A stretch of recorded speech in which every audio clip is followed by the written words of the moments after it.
Преговарачките тимови на Обединетото кралство и Европската унија постигнаат договор за Брекзит пред почетокот на самитот на европските лидери во Брисел.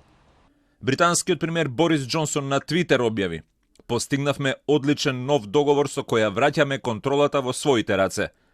Задоволство од постигнатиот договор изрази и председателот на Европската комисија во заминување Жан-Клод Јункер. I had the Prime Minister on the phone twice this morning and we concluded the deal.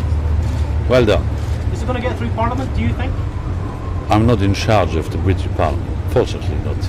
Двете страни засилено го подготвуваа правниот текст на договорот, но за да стапи на сила, тој сега треба да ја добие поддршката на британскиот и европскиот парламент. Ако во европскиот парламент поддршката може да се очекува, сосема спротивна е ситуацијата во Лондон. 10 пратеници на Демократската партија на унионистите најавија дека нема да гласаат за договорот на Џонсон, а шансите тој да добие мнозинска поддршка без нив се речиси непостоечки. Лидерот на лабористите Джереми Корбин подлече дека планот на Џонсон е полош и од договорот кој го постигна Тереза Меј, а беше отфрлен од британскиот парламент. From what we've read of this deal, it doesn't meet our demands or our expectations.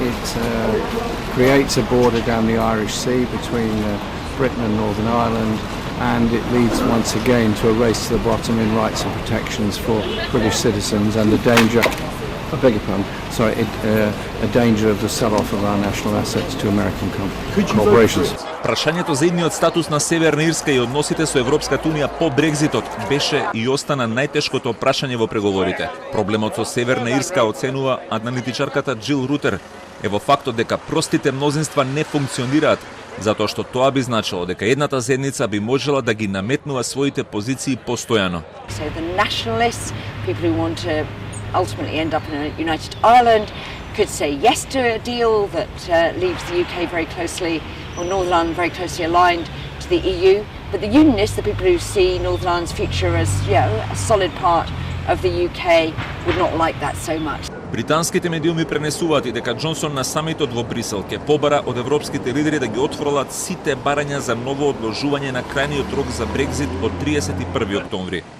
Ваквото барање на Џонсон би било во директен судир со законот кој во септември го усвои долниот дом на британскиот парламент. Со него премиерот Џонсон до 19 октомври мора да побара ново одложување на рокот за Брекзит, доколку до таа дата пратениците не усвојат договор за Брекзит или не го поддржат напуштањето на Европската унија и без договор.